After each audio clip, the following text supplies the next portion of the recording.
One end of a uniform 4.6 meter long rod of weight Fg is supported by a cable at an angle of 37 degrees with the rod. The other end rests against the wall where it is held by friction as shown in the figure below. The coefficient of static friction between the wall and the rod is 0.475. Determine the minimum distance x from point A at which an additional object, also with the same weight Fg, can be hung without causing the rod to slip at point A. So here's our diagram with all the forces labeled.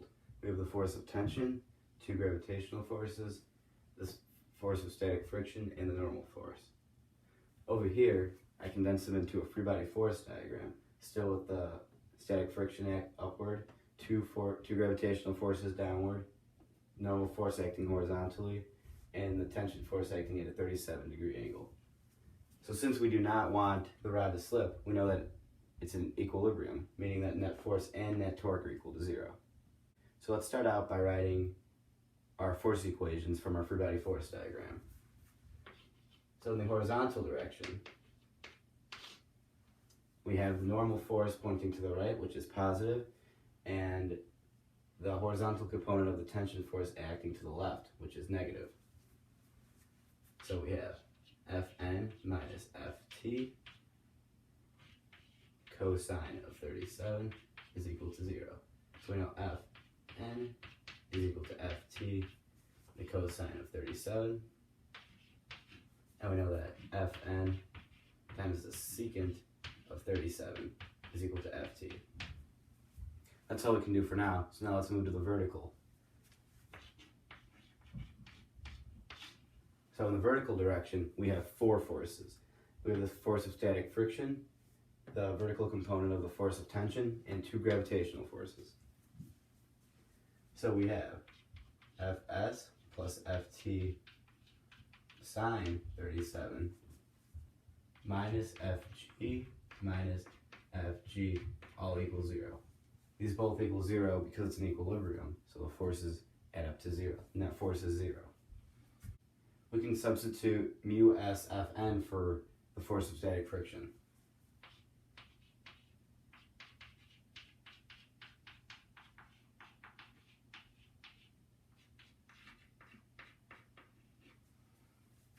Which results in mu s Fn plus Ft sine of 37 is equal to 2 times the force of gravity. Solving for Fg, simply by dividing by 2,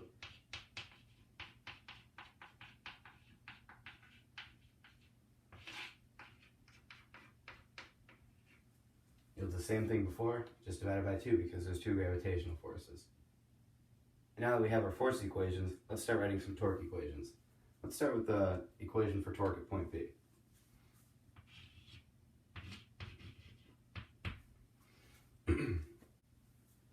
Since we're writing our equation from point B, we can omit the force of tension because it's acting from this point itself, and we can omit the normal force because it's acting parallel to the point.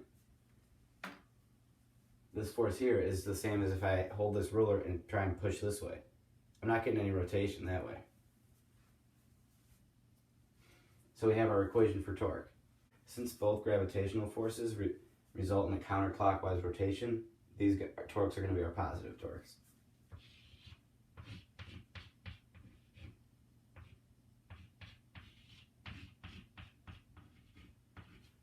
And since the force of static friction create a clockwise rotation, this is negative.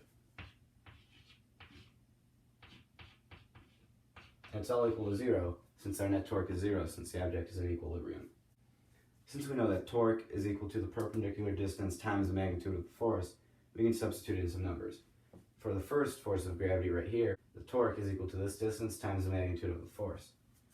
So 2.30 meters times Fg.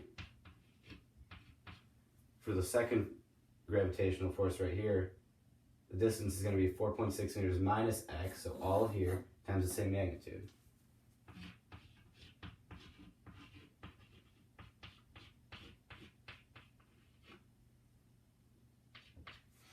Moving the torque due to static friction to the other side, and since we know that the distance is 4.6 meters, and we do not know the magnitude, we just write 4.60 meters times the force of static friction. Factoring out the force of gravity from each side, it's going to be 2.30 meters plus 4.6 meters minus x. So that's 6.9 meters minus x times the force of gravity is equal to 4.60 meters. Again, substituting in mu s Fn for Fs.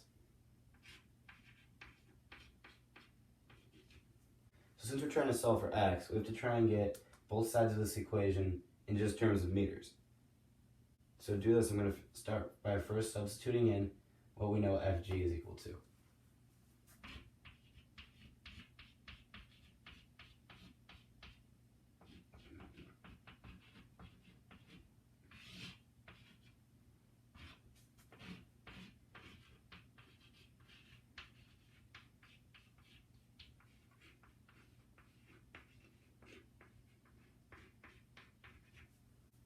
Multiplying both sides of the equation by 2,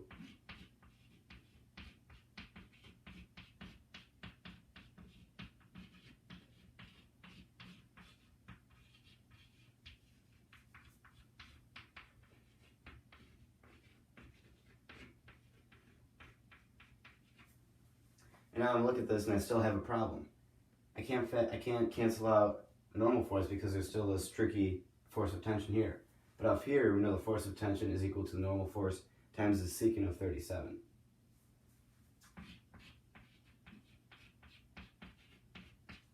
So since we know that this is Fn times the secant of 37, the secant times the sine of an angle is the tangent of an angle.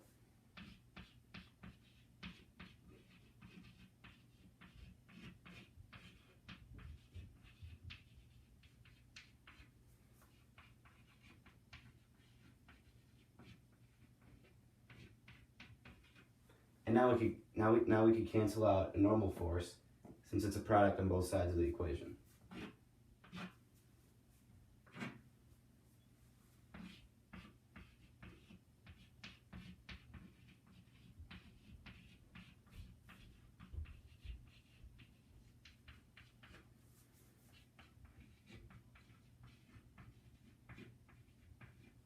Since we know that the value of mu s is 0.475, we can substitute that in.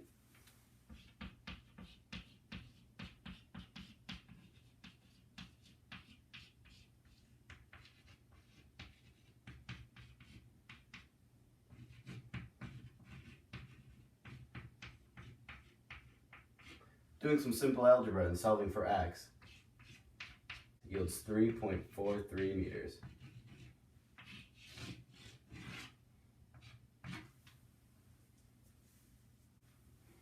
When I first solved this problem, I got to this point right here with our torque equation and our horizontal and vertical force equations, and just didn't know what to do.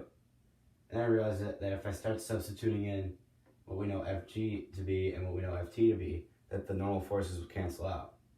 Except the first time I did this, I forgot to divide by 2 because I forgot about the second force of gravity. So I solved the whole thing completely and got an answer that was wrong. Then I realized that there was 2 downward forces of gravity, so I divided by 2, substituted through, and got the correct answer.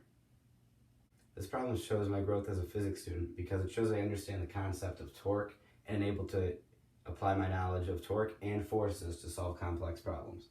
This problem also shows my understanding of the concept of equilibrium, which extends beyond just net force equals 0, but also includes that net torque has to equal 0 as well. Thank you.